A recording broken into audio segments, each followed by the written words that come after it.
You are free. And that freedom is a weight heavier than any chains ever forged by men. Consider it. The world has labored, punished, governed, and offered you guidance since your first breath. Every law, every habit, every moral injunction was designed to hold you, to comfort the world against the chaos that your consciousness might bring. And now, at last, the scaffolding is gone. You are alone with yourself. The first reaction is disbelief. For a lifetime, you have been taught to seek answers elsewhere in books, in teachers, in the ceaseless parade of advice. And still, here you are. The quiet, unyielding truth confronts you. No book can contain life. No seminar can arrange its complexity. No mentor can hand you the key to happiness. You may have thought that knowledge was freedom. You were wrong. Knowledge is merely the awareness of limits. Freedom is the terror of confronting them. Self-help is the symptom of this terror. The popularity of these books, these courses, these polished promises of transformation is not a celebration of humanity. It is the confession of its weakness. People clamor for guidance because they cannot endure the silence of their own minds, the emptiness of their own will, the bleak, unbroken expanse of possibility. Ask yourself, if you will, what is self-help but a soft narcotic, a sugarcoating for the unbearable truth? The truth is that you are free. Free, and therefore responsible for the endless turmoil of your own existence. Free, and therefore confronted with the infinite desire that lurks in every corner of your consciousness. Free, and therefore condemned to witness, without pause, the futility of every attempted escape. Désir. It is the engine that drives you, unseen, merciless. From the first breath you took into this world, desire has directed your every step. It whispers in every thought, it shapes every impulse. Desire for comfort, for recognition, for love, for achievement, for novelty, each one a fleeting mirage, receding the moment you approach. Desire never sleeps, desire never tires. Desire is the curse that freedom brings, the invisible chain that binds every human soul, regardless of wealth, power, or virtue. And in pursuit of this desire, you labor endlessly. You follow the paths laid by others. You read, you learn, you try, you implement. You chase the shadows of happiness offered by polished words and smiling teachers. And yet, inevitably, the shadow eludes you. You do not recognize it immediately, but slowly, in quiet moments, the truth dawns. Satisfaction is but a pause in the eternal movement of your longing. The will blind, infinite, unyielding, continues its work, regardless of your intentions, regardless of your understanding. Consider the irony. Every self-help book you have read, every lecture you have attended, every promise you have clutched with trembling hands has not diminished desire. It has amplified it. It has whispered to your mind that mastery is possible, that control is attainable, that happiness can be structured, packaged, consumed. And yet, when the book is closed, when the seminar ends, when the warm glow of hope fades, the will remains, relentless, exacting, inexorable. You chase, you achieve, you celebrate, and then the emptiness returns, no less sharp, no less unforgiving than before. A brief relief, a fleeting sense of mastery, and then the cycle begins again. Desire reignites, urging you forward, demanding, commanding, reminding you of your essential insufficiency. Do not misunderstand. This is not a judgment, this is not condemnation, this is recognition. To be human is to suffer, to be human is to desire. To be human is to confront the unbearable fact that the self cannot escape itself. The self cannot flee its own consciousness, its own will, its own longing. And yet, in these moments, we reach outward. We clutch at the promises of others. We fill our shelves with books, our screens with advice, our ears with platitudes. We hope, silently, desperately, that someone has found the solution that we could not. That someone has mapped the chaos, tamed the will, imprisoned desire. That someone has, at last, discovered the magic formula of happiness. The irony is exquisite, almost cruel. No one has, no one can, no one ever will. There is no outside that can fix the inside. There is no ladder to climb that does not vanish beneath your feet. There is no teacher whose wisdom surpasses the unyielding inexhaustible machinery of your own being. And here, the self-help industry thrives. It is a mirror held to the soul's weakness, polished until it glimmers with promise. It tells you, follow these steps and relief will come. It whispers, implement these principles and mastery is yours. It insists, transformation is possible if only you apply yourself. All of this, and yet, the will remains. Desire endures. Freedom persists, the kind of freedom that terrifies, that isolates, that unmasks the futility of hope. Short pause. Breathe. Consider the weight of this. Your mind has been trained to seek salvation externally. And now, in the stillness, the absence of scaffolding, the naked truth confronts you. You are free. You are alone. And in your freedom, you are unbearably aware. This is where suffering begins in earnest. Suffering is not the pain of loss, not merely the ache of disappointment. It is the relentless awareness of the self, its limitations, its desires, its inability to escape the will. To live is to suffer. To desire is to suffer. To recognize that all external aids, books, teachers, advice, self-help promises cannot touch the root of suffering is suffering itself. Pause, feel it, let it sit. There is no need to run, no need to fight. The relief comes not from escape, but from seeing clearly. The world clamors for shortcuts, for prescriptions, for panaceas. Yet the true confrontation is not in changing the world, or even oneself. It is in observing, unflinchingly, the machinery that drives existence. Desire is blind, freedom is heavy, happiness is fleeting, and still life continues. You have been sold hope, and that is the cruelest deception of all. Hope implies a future where suffering may end. Hope assumes a state that will arrive, a perfect moment of fulfillment. And yet, the machinery of desire will continue, unbending, untamed, infinite. Now, let the weight of awareness settle. Let the quiet truth echo in your mind. Freedom is not a reward. Freedom is the condition in which suffering cannot be ignored. Freedom is the stage upon which the will displays its relentless performance, ceaseless and indifferent to your aspirations. Is there solace? Perhaps, not in promises, not in advice, not in instruction, only in the recognition of reality as it is, only in the stillness that emerges when illusions fall away. Here, we begin to breathe differently, not with hope, not with expectation, but with lucidity. The heart slows. The mind stops leaping from promise to promise. The self, naked and alone, can at last see itself. You are free, and that is enough. Desire does not rest. It does not pause. It does not forgive. It is the constant pulse beneath your thoughts, the invisible current that drags you along even when you believe you are standing still. You may satisfy it for a moment. You may quiet its voice with achievement, with approval, with fleeting recognition. But the moment passes. Desire is not content. It is insatiable. It is a river without source or mouth, flowing eternally, indifferent to your suffering, indifferent to your joy, indifferent even to your awareness.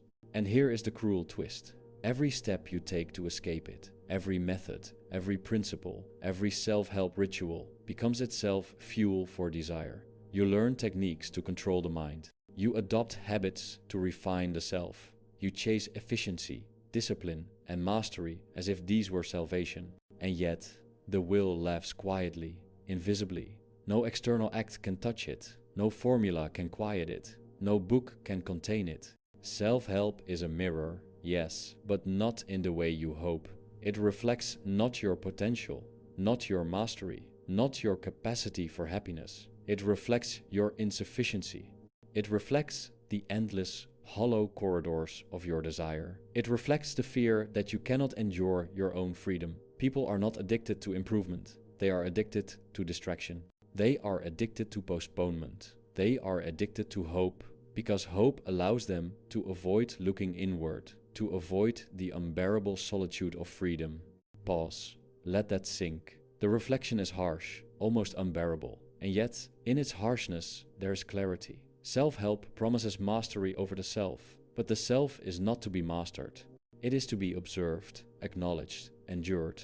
Any attempt to bend it to will is doomed. Every mantra, every checklist, every principle you follow, every new philosophy you attempt to adopt is a reminder of your fundamental incapacity to control the infinite currents of your own desire. The machinery of suffering is simple, relentless, and universal. Desire births dissatisfaction. Dissatisfaction fuels activity. Activity promises resolution. Resolution arrives, momentary, fleeting, and then desire reasserts itself. The cycle repeats, endless, unforgiving, absolute. No guru, no seminar, no self-help book can alter this rhythm. They can only offer the illusion of intervention, the temporary relief of distraction, the comforting lie that you are progressing when you are merely circling the same relentless truth. The culture around you reinforces this lie.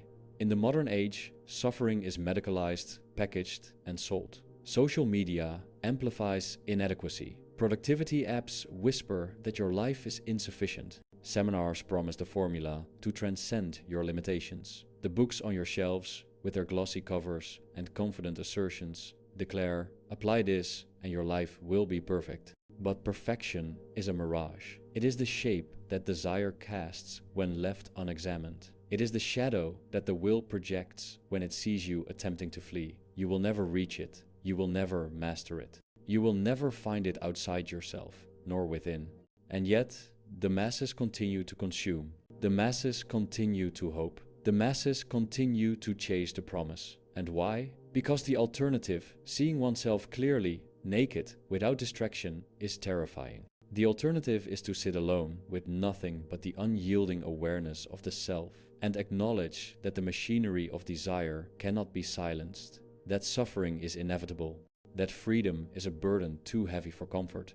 There is a subtle beauty here, if you dare to see it, in recognizing the futility of self-help, the impossibility of mastery, the endlessness of desire. There emerges a strange clarity, not hope, not consolation, not victory, but lucidity. The awareness that the world is exactly as it is. The recognition that your struggle is not failure, but existence itself. You are not broken, you are alive. Pause.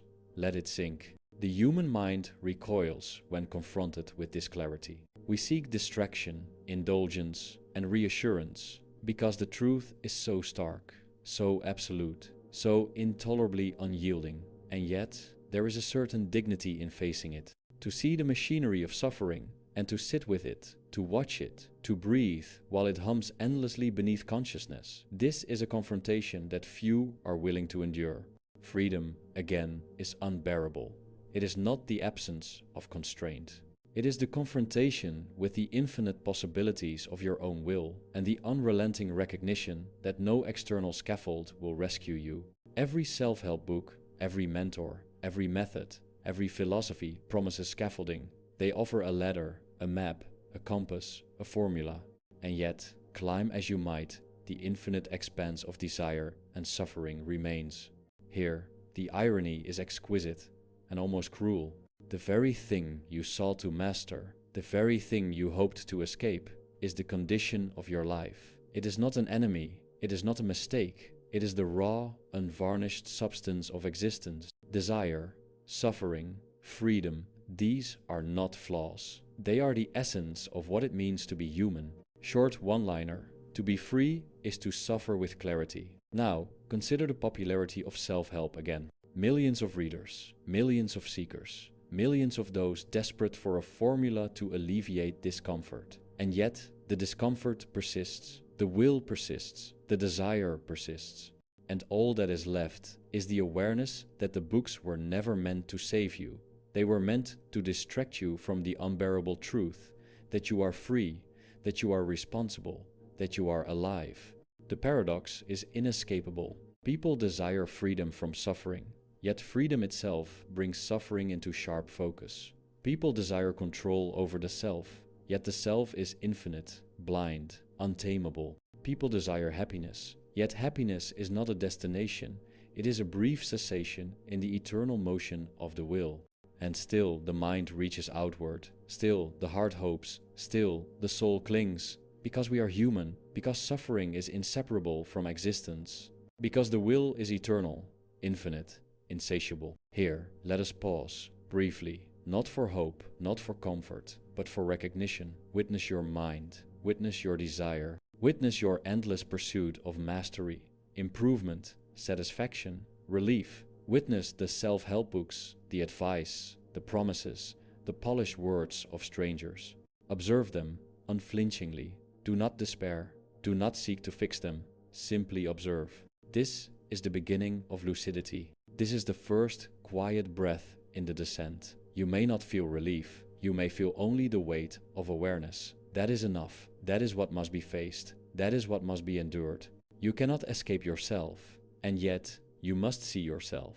The machinery hums beneath you. Desire continues its endless rhythm. Freedom persists, unbearable and absolute. And you, for the first time, may sit with it. Not to escape, not to improve, not to hope, simply to see. In seeing, there is a strange, subtle peace. Not the peace of happiness, not the peace of consolation, not the peace of avoidance, the peace of lucidity.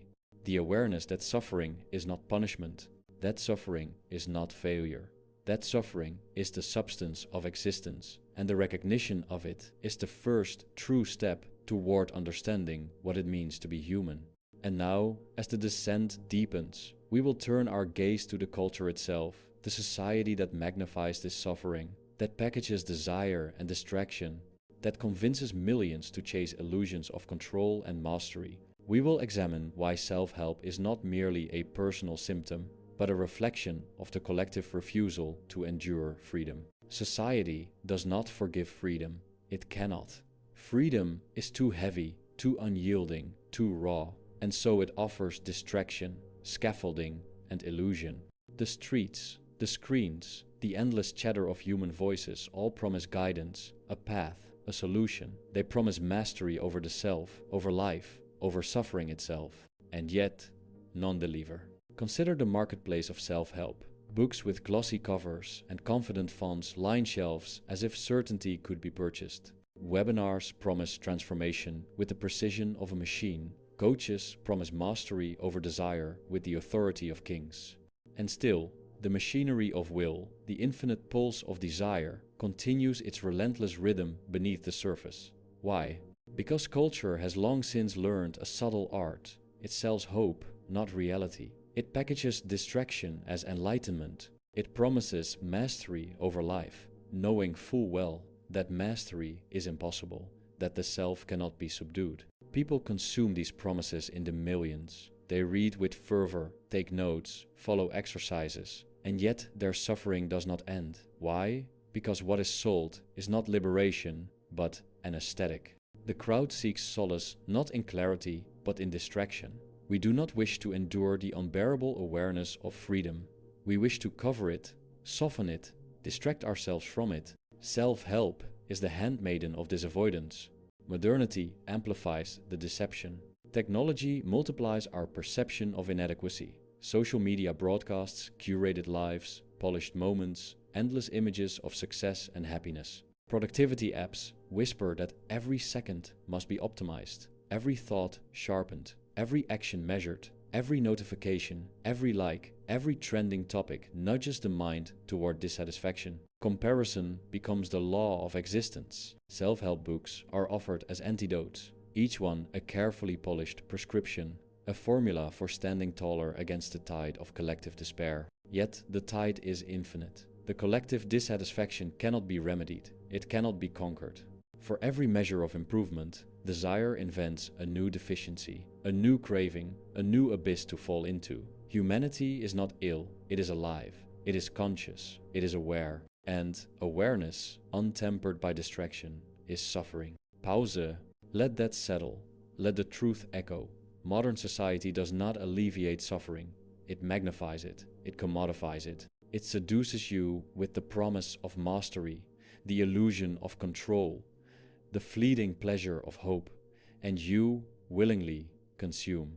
Not because you are foolish, but because survival in freedom is unbearable. To face the self without distraction is a confrontation too many cannot endure. Consider the paradox. Freedom, the very condition that makes humans capable of thought, reflection, and moral choice, is also the source of our deepest suffering. Chains, oppression, limitation, they are comforting. Structure is soothing, guidance is reassuring. But freedom is the exposure of the self. Freedom is the naked landscape upon which desire and will play endlessly, indifferent to hope, indifferent to fear, indifferent to life or death. Self-help does not save you. It does not guide you. It does not liberate. It distracts. It softens. It promises clarity and delivers momentary relief from facing the unbearable truth that you are free, alone, and wholly responsible for the machinery that moves beneath your consciousness. Yet, there is an odd dignity in observing this truth. To see the machinery of culture, to recognize the subtle forces that prey upon the desire for certainty, is to pierce the veil. You may feel frustration, despair, even anger. But in this awareness, there is the first glimmer of clarity, not the clarity of solutions, but the clarity of understanding. You are no longer deceived. You are no longer passive, you see. And seeing is not consolation. Seeing is responsibility. Seeing is freedom. Seeing is the first step toward enduring what cannot be changed, toward observing without expectation, toward bearing witness to the unrelenting rhythm of desire and will. Culture teach hope, life demand lucidity. Now, let us walk further into the mirror of society. Observe the ways in which modern institutions amplify desire, manufacture inadequacy, and exploit the weakness inherent in freedom. The workplace, with its endless metrics and benchmarks, convinces the mind that every action is insufficient. Social media, with its polished images and curated moments, convinces the heart that life is never enough. The self-help industry, with its confident fonts and persuasive rhetoric, convinces the soul that mastery is attainable if only we apply ourselves correctly.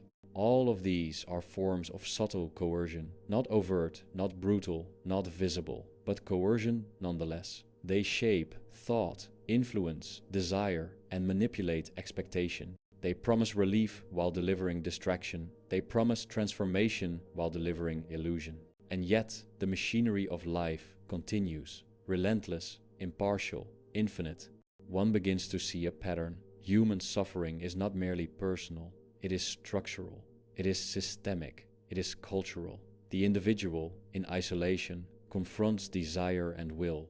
The collective, in society, confronts distraction and illusion. Together, they weave a tapestry of misery so seamless that few notice the threads until they pause, if they ever pause to see clearly. The popularity of self-help, then, is not a measure of wisdom, it is a measure of avoidance. It is the collective confession of a species unwilling to endure the unbearable weight of freedom.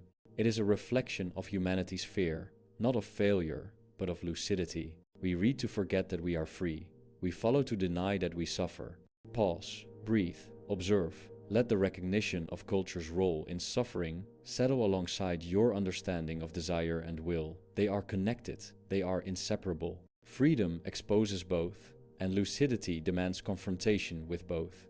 In this clarity, there is no comfort, there is no hope, there is no promise of mastery, but there is recognition. And recognition is the beginning of endurance. The machinery of society continues to hum. Desire continues its rhythm. Self-help books continue to fill shelves and screens. And you, now awake, may observe without distraction, may sit with the weight of reality, may breathe in the clarity that others avoid. And in this act of observation, a strange, subtle peace emerges. Not the peace of happiness, not the peace of hope, not the peace of resolution, but the peace of understanding. The lucidity of facing reality as it is. The acceptance of freedom in all its unbearable weight. Short one-liner. To endure without escape is the rarest mastery of all. Here we pause again, not to rejoice, not to console, not to flee, but to breathe, to see, to endure. The next step in our journey will move from observation to reflection, from the recognition of desire, will, and cultural illusion to the contemplative integration of suffering. Here, we explore moments of lucid breathing, the subtle relief in seeing clearly, and the strange dignity of enduring reality without the crutch of hope. Sit with yourself. Do not move. Do not seek. Do not hope. Breathe. Listen. Observe. The machinery hums beneath consciousness, desire, will, freedom ceaseless, unyielding, impartial. Every thought, every impulse, every longing is caught in its rhythm, and yet you are awake. You see it, you feel it.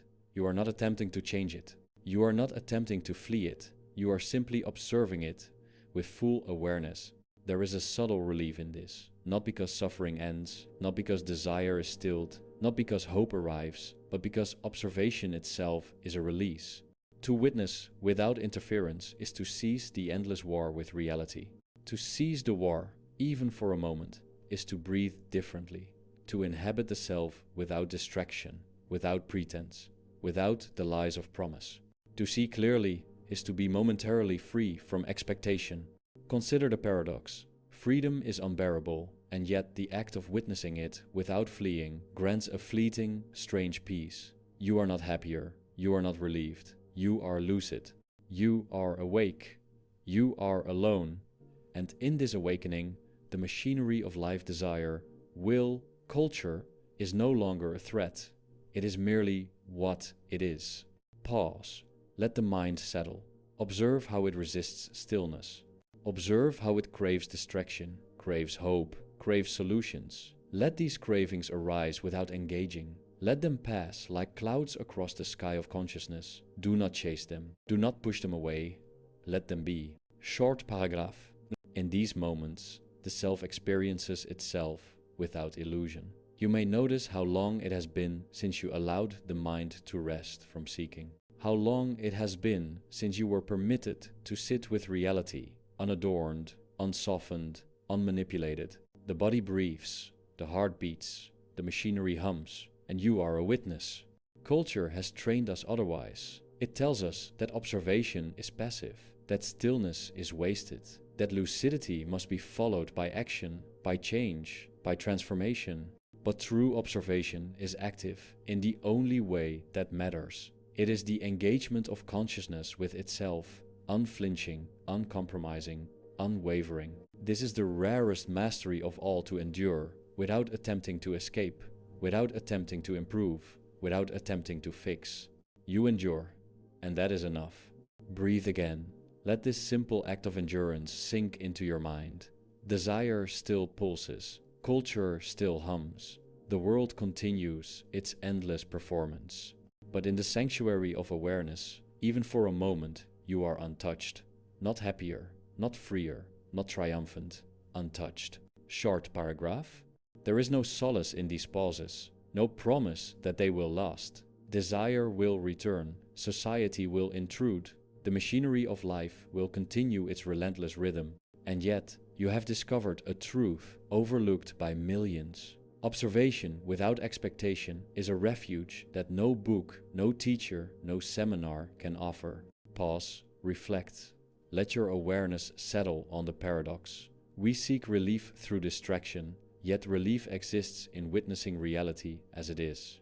We chase mastery, yet mastery lies in recognition. We read, we listen, we consume, and all the while, the only teacher worthy of attention is consciousness itself. Awake, present, sober, short one-liner. Lucidity is its own reprieve. Notice how this moment differs from the promises of self-help. There are no steps to follow, no affirmations to repeat, no principles to apply. There is only seeing, only enduring, only witnessing. There is no hope, because hope is a distraction. There is no change, because change is irrelevant to the machinery of existence. There is only clarity, raw and unvarnished, and the strange dignity that arises from facing it without fleeing. Short paragraph.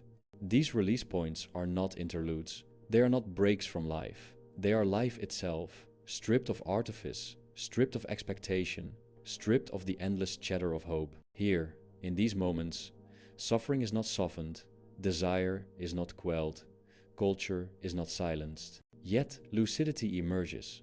Observation becomes an act of endurance, and endurance, for a fleeting breath, becomes its own reward. Sit with the unbearable. It will teach you more than any promise ever could. Breathe, observe, endure. The machinery continues. Desire pulses, culture hums, freedom weighs heavy, and you, Awake, witness it all, not for mastery, not for hope, not for solace, only to see, only to endure, only to recognize the truth of existence as it is.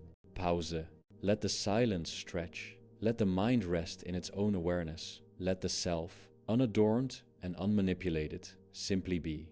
And now, having breathed in lucidity, having endured without fleeing, having observed without distraction, we approach the final descent, the sobriety ending. Here, we will confront not with hope, not with victory, not with resolution, but with acceptance. The bittersweet transcendence that comes from seeing life clearly, acknowledging suffering, and embracing the unbearable weight of freedom. The world continues. Desire pulses, culture hums, freedom bears down with its unbearable weight. You have witnessed it all, endured it all, observed it all, and yet nothing has changed. Nothing will change. Nothing can change. And in this, there is clarity. Short, piercing line. This is life, and it is enough to see it as it is. You might search for consolation, you might wish for relief, you might cling to the faint hope that understanding alone could soften existence. It will not. Understanding is not a balm. It is a mirror. It reflects the rawness of being, the infinite pulse of desire, the machinery of will, the relentless current of freedom, and still you endure. Endurance is not triumph. It is not victory. It is the quiet act of standing awake amid the infinite tide of life. It is the subtle refusal to flee, to distract, to deceive oneself with promise or principle. It is the acknowledgement that suffering is the substance of existence, that desire is eternal, that freedom is the weight you must bear. Short paragraph. And yet, in this recognition, there is a strange transcendence. Not joy, not hope, not victory, but lucidity.